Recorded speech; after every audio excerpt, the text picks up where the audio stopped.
Excelentíssima senhora Dilma Rousseff, presidente afastada do cargo, dirijo-me a Vossa Excelência respeitosamente, como mulher, mãe e avó que é.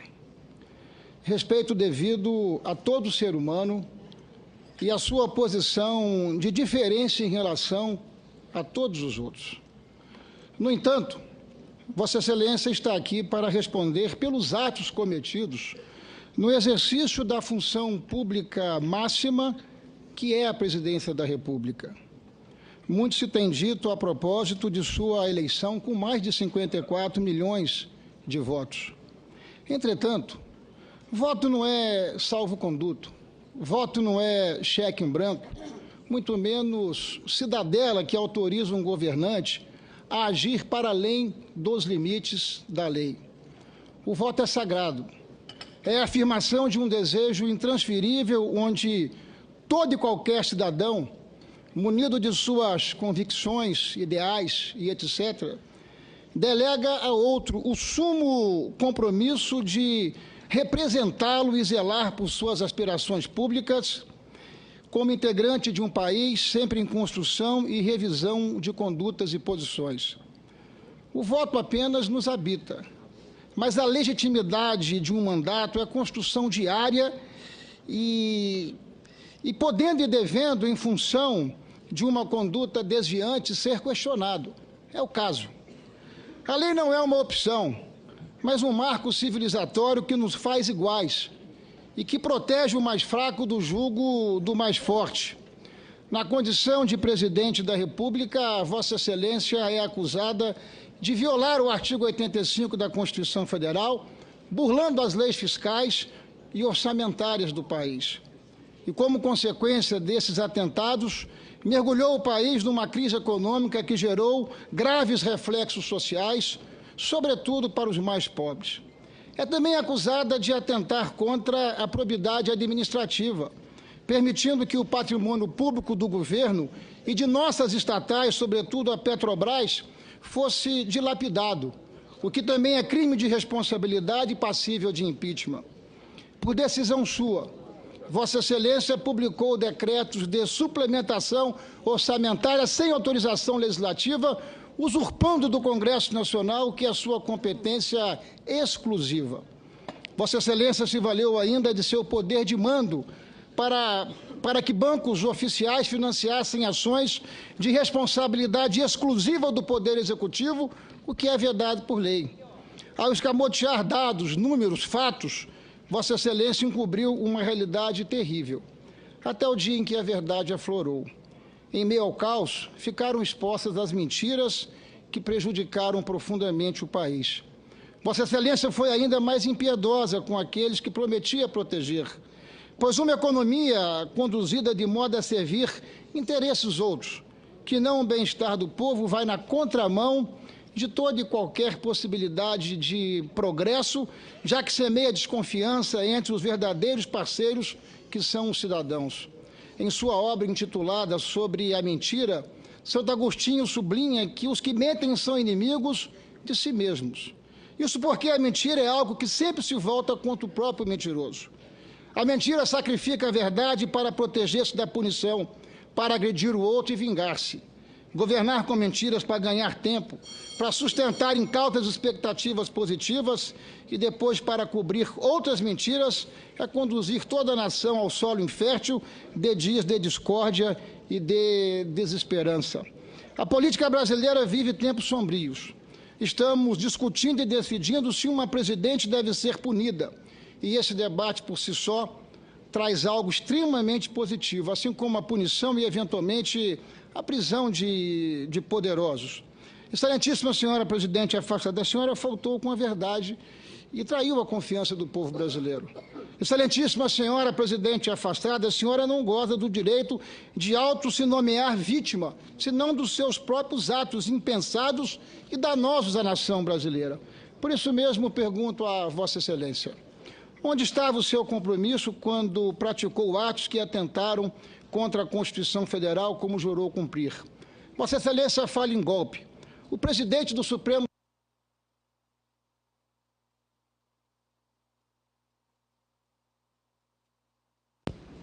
alguns segundos para terminar a questão. Sim, o presidente do Supremo... Por favor, eu tenho a discricionariedade, é que Sua Excelência foi interrompido quando terminava a frase. Termine a frase, por favor. Vossa Excelência, presidente afastada, fala em golpe. O presidente do Supremo Tribunal Federal, que preside esse julgamento, é parte desse golpe, à medida em que a mais alta corte chancela esse processo. Vossa Excelência tem algum arrependimento dos atos praticados? Agradeço. São essas, senhor presidente, as perguntas que manifesto. Senador Ferraço, agradeço o seu a consideração por mim como mãe e avó. No entanto, temo que a fragilidade dos autos desse processo na acusação seja responsável pela forma, sem provas, com as quais o senhor me acusa de características que são meras impressões políticas. Lamento, senador, porque quando a gente não tem razão, a gente diz que o outro está fazendo é mentira. Isso é um julgamento. O que esse julgamento precisa é de provar que houve crime de responsabilidade. Para provar que houve crime de responsabilidade, não há e não basta dizer que houve um cheque em branco além da lei. Este processo, nas suas provas, no depoimento das testemunhas, evidenciou que houve um integral respeito à lei. A Constituição, que fala que é necessário, por exemplo, para se abrir créditos suplementares, né, autorização legal. A autorização legal está na lei orçamentária, que, no seu artigo 4, autoriza o Executivo a abrir créditos suplementares e diz em que condições se pode abri-los ou não. Ou seja, diz inclusive em que limites isso pode ser feito. Então, senador, além disso, nós temos uma grande contribuição a toda a execução fiscal do nosso país, que é a Lei Complementar de Responsabilidade Fiscal, que, além disso, cria as condições de como a programação orçamentária e financeira deve ser feita. Então, o que nós estamos discutindo, senador, é se, de fato, a defesa sustenta que nós cumprimos todos os requisitos para isso. E mais, defende que, até este momento, o Brasil, em relação aos outros presidentes, tinha cumprido com todas as características iguaizinhas às que nós fizemos. Decretos de crédito suplementar foram feitos nos governos anteriores ao meu, inclusive no meu próprio governo, e não foi questionado. Nós, com esses decretos, não aumentamos um centavo do que estava previsto. Pelo contrário, houve até uma execução a menor. Então, nós estamos diante de uma discussão que há que provar que eu tenho culpa e, portanto, mais do que isso, que eu cometi algum ato. O que fica claro neste processo é que, inclusive, não eu que digo, mas o próprio Ministério Público Federal diz que eu não participava, porque a lei, que é de 1992, no caso das operações de crédito, que vocês chamam de operações de crédito, que é o nome que vocês dão a pedaladas, não eram operações de crédito até então. E isso não sou eu que digo. Quem diz que eu não participava é a própria peça acusatória, que comete uma situação absolutamente absurda de dizer que a minha responsabilidade era porque eu era íntima do senhor Arno Agostinho, que não se sabia onde começava um e onde acabava o outro. Ora, o senhor Arno Agostinho não era, em 2015, secretário do Tesouro Nacional, era o senhor Santive. Então, para tentar provar créditos suplementares e o Plano Safra, as transferências do Plano Safra, se utiliza de recursos indevidos. E é isso sim, senador, que é mentira. A mentira está no fato de que não só os créditos suplementares que iniciaram com 6, eram 6 créditos suplementares. De repente mudaram para 4, agora são 3. Eu acredito que quando o tempo passar, eles chegarão a 0. Os créditos suplementares sempre foram feitos e tem base legal, sim. A LOA de 2015, ela dá as condições para que isso ocorra. Aliás, o tema mais discutido pelo ministro do Planejamento com a Comissão de Orçamento é justamente quanto, como e quais serão os créditos suplementares e em que situação eles serão abertos. Eu acredito, senador, que não se pode utilizar